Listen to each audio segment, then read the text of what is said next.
also a member of our Consolidated Commission on Utilities, our chairman, Mr. Joey Duenas. And our general manager, Mr. John Benavente, will be making tonight's presentation. Just some housekeeping rules. We have restrooms to the rear, ladies and gentlemen that are to the rear.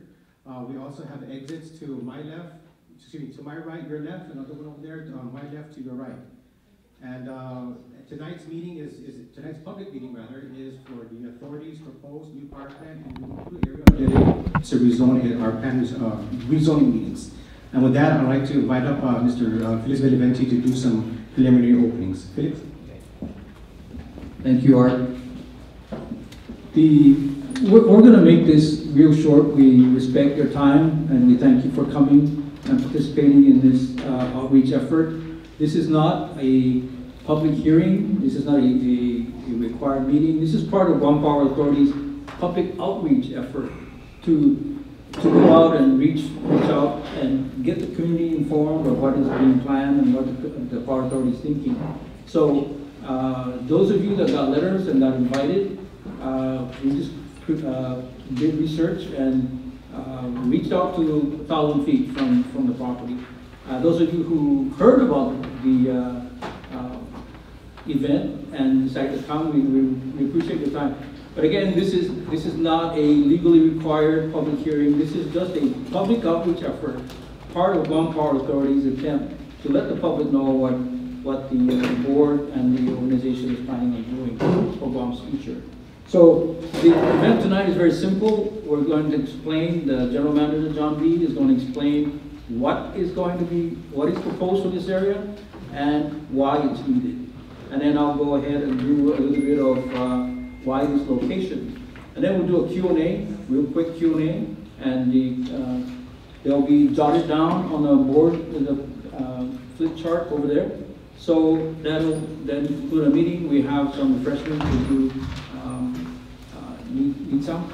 So at this point, like I said, we're going to tell you what we're going to put up, why we're going to put it up, why it needs to be put up, and where exactly this location is. So I'll give it to John B. to start the presentation.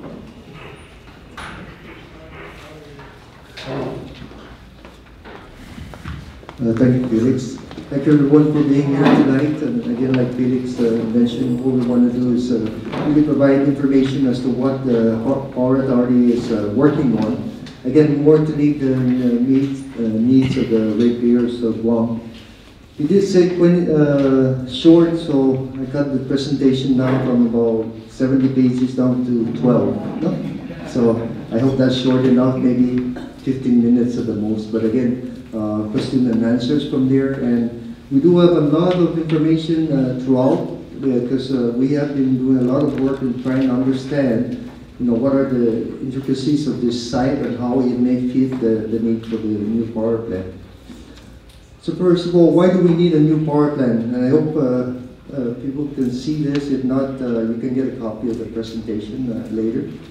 All baseload plants are unreliable due to age of technology. Cabers 1 and 2 are going to be about 46 years old in the next 4 years. It's been here since 1975, about the time that I came into the Power Authority. So we're both in the upper age already and should be heading out hopefully soon enough. No? All the other power plants are about 20-some years old.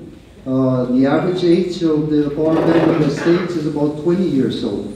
So therefore, as you can see, we're the upper end of the technology. So what you're seeing here, and I'd like to mention it up front, one of the main reasons why we're taking a lot of effort to make sure that this plant fits really all the different needs of the community is because this is probably the last power plant you're going to build in the next 25 to 30 years.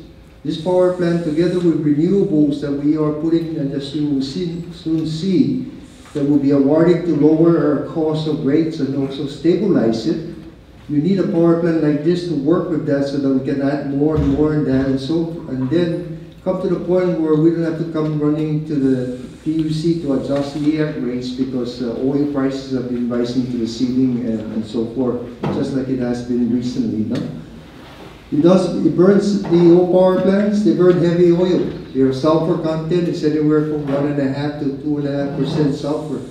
What we'll show you later is that the new power plant is going to burn less than 1%, less than 1/10% of sulfur. So it's a very, very clean fuel. And it's the fuel of the future, ultra-low sulfur diesel, and our proposal, which is natural gas. Very clean and very US EPA, GEPA is pushing everybody towards this type of fuel. We do not meet, the current power plants would not meet US EPA new regulations. Right now, we're potentially could be fined close to $150 million unless we do something. Unless we do something to retire those plants, put in very costly emissions, which again, what the end result is still going to have to change that plan out in the next several years. So we're trying to put in a new power plant that will last for the next years to come, decades to come. We cannot integrate with renewable energy system. All these hundreds of megawatts that we're trying to put in to provide low-cost energy to the community, the base loads today we have are like dump trucks. You know, what happens out there is that the clouds come and the PVs just stop producing power. They just go like this. So what happens? The other generators have to come up to carry the load. They're not able to. They're dump trucks. They'll carry a lot of load, but they cannot respond quick enough. So you need power plants like the combined cycle that are very quick responding to be able to integrate all these renewables and therefore, again, help reduce our costs in the future. Expensive and complex to operate. I have to say, we've been operating this plant even as far back as the Navy was operating PD power plant. They built the first ones in 1955. So we've been operating the steam plant since then. Very complex, very difficult. The new plants are very straightforward. They're like similar to airplane engines. They're very compact and very clean burning. In addition to that, they're very reliable. Remember the days when planes were running with 4 engines? Now they're only running with 2. I hope it's because they're reliable, otherwise we won't be on it, right? They are reliable. So again, that's the type of engines that we're hoping to put in here. Erratic fuel cost results in unsteady fuel recovery. Sorry to say, the LEAC is going to increase here in February. You've heard about that. But again, we have no control. It's the cost that we have to pay because the oil market, oil is going up to over $60 a barrel now. The new plan, reliable, very simple and efficient. We're trying to bring in a very efficient machine because the fuel is more expensive, but by burning less, you're trying to put it in parity with what it's costing us today. Otherwise, it's going to really, our cost is going to jump tremendously. It meets future energy demands together. If we don't do anything, I can assure you that within the next 4 years, you're not going to have enough power in this island and you'll be back to load shedding. And I'm not trying to just push this power plant because of that information. The numbers are speaking for itself.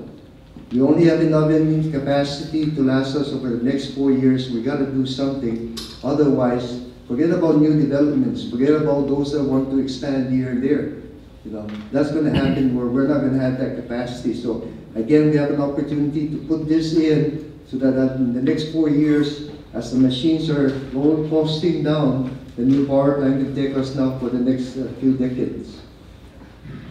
It is US EPA and GEPA compliant. It integrates renewables very well. It will cost less to operate, takes really less personnel to run.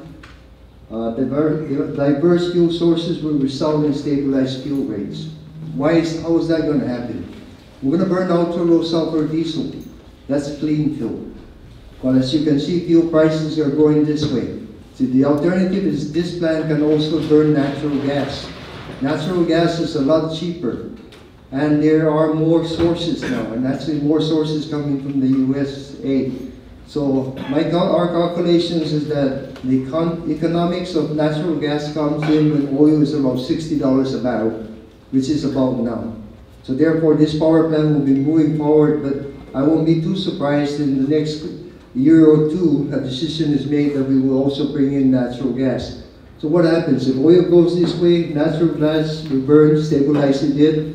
Renewables also brings your costs down, so now you have a more stable rate for the future. So again, this plan will give us the opportunity to be able to now really control rates as best we can, because today we really don't have any control when everything's so fuel oil, heavy oil. Increase reliability. Why the plan here? It's near the GPA's Harmon substation with many underground transmission lines. There's an underground transmission line from Harmon to Tumon, all the way to Tamuning. There's an underground from Harmon all the way to the hospital, to that Allo. There's one all the way to the airport. There's one to Machechi. And then the new marine base, they're putting it underground to the marine base all the way to Anderson. There's one underground from Anderson all the way to Dedido, which is going to loop Machechi and Dedido. We have a complete series of underground lines. Puerto Rico, why did they not have power for so long? The power plants are here. Transmission lines bring all this power to the rest of the island. They all went down like toothpick. No? So what happened? They're trying to get those lines up. We won't have that problem. We're going to have the underground transmission line. We have the underground transmission line. We invested over about $30 million from the FEMA funds. That's in there now. This power plant is less than a quarter mile away. It's going to feed right in there. So what does it provide you? Reliable power. We can almost run a lot of people through the storm.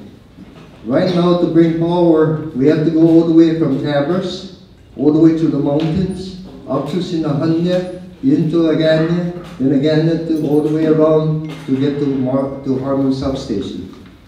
If any of those lines fall down in a typhoon, it's going to take a while. No? So again, that's a major improvement. No?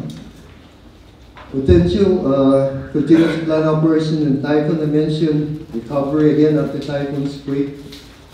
Divert 3 million gallons of treated sewer water. We're concerned about the aquifer. Right now, the Cabras plant uses about 5 million gallons a day. When we retire that plant, we're going to save 5 million gallons a day from the aquifer. In addition to that, the plant is going to use sewer water. It's going to take the sewer water, treat it, and then use it for cooling. So we're not going to impact the aquifer at all, which is a gain for the community. No? Not subject to tsunamis, storm surges, sea level rise, and other climate changes. You heard about the storm surges. What happens? All our power plants, our base load are right about close to sea level. We've been fortunate and knock on wood that nothing ever happens, but what will happen in the next 30 years? This plant is going to be around for all these years. So it being in high ground allows you to continually generate power and keep the community rolling, despite what may happen down in the lower lying areas. What will be built? A new power plant that is reliable, quiet, efficient, uses a lot less fuel, as much as 1,000 barrels a year less. That's 42 million gallons of oil, of quantity of oil is going to use less. It's going to cost more, but with a more efficient machine, we're going to use a lot less. Has clean emissions, allows for fuel diversity, that's ultra low sulfur and natural gas, and works well with renewable. And again, we're going to award 120 megawatt. Hopefully, the CC is going to award next week of the PUC award by the following month. 120 megawatts of renewables that's going to save the people of Guam anywhere close to $13 million a year. But that's as far as we can go. Before we add more, which we could, we have to have a generator that can respond to the system, and this is the type of generator that will work. Here's one, this is just illustrative purposes. This could be, the power plant could look like this, or it could look like this. We can assure you we're going to make the plant very aesthetically nice. The plant is simple to operate and maintain. And I will show you later, we're also going to have a huge buffer around the power plant. Next. The location is right here. Here's the mall. Here's that Harmon substation. And there's a right-of-way right here, goes right through. And this is the property that we're talking about. It's about 60 acres. Our need for the power plant is about 25 to 30. And therefore, what we're going to do is all the remaining acreage, will be used as a buffer around the area. So again, we're getting input, concerns, to some concerns. We're taking all those concerns because as the plan is designed, we make sure that all those concerns are really taken in and addressed in the plan design. What will it look like? We did a rendition of what the power plant may look like, and here's what it is. Again, as you can see, it's aesthetic. It's not going to be exactly like this. We don't know yet. All the bits are going to have to come in. But our specs are going to require that this plan is really just blends in with the community. The stacks are here. It's almost not visible. And again, the plume will rise. And like I mentioned earlier, the percentage of sulfur dioxide in the air is many times fold less. And therefore, it's really, you can smell this stuff here. I'm sorry, back one more. As you can see, this is the 25 acres. The property is really bigger, so there's going to be a buffer around the property itself. And again, right into the heart of the system that has underground lines going all over the place. We can run this to a storm next. So is the plan safe for the community? I can say yes. And the plan will have safe engineering limits, leak detection, emergency shuttle, all the different fire protection that's necessary. We're not skimping any money on this power plant, and again, this is going to be here for the next, at least the next 3 decades to serve the people of Guam. No? And again, more importantly, it's going to burn clean fuel. There's questions about why near a hospital. Well, it's never really been a concern for a lot of people. I mean, I'm not saying that their concern is not valid, and it's something that we're going to have to work with them to try and address. But here are power plants near hospital, everywhere from 1 megawatt to 100 megawatt, from natural gas to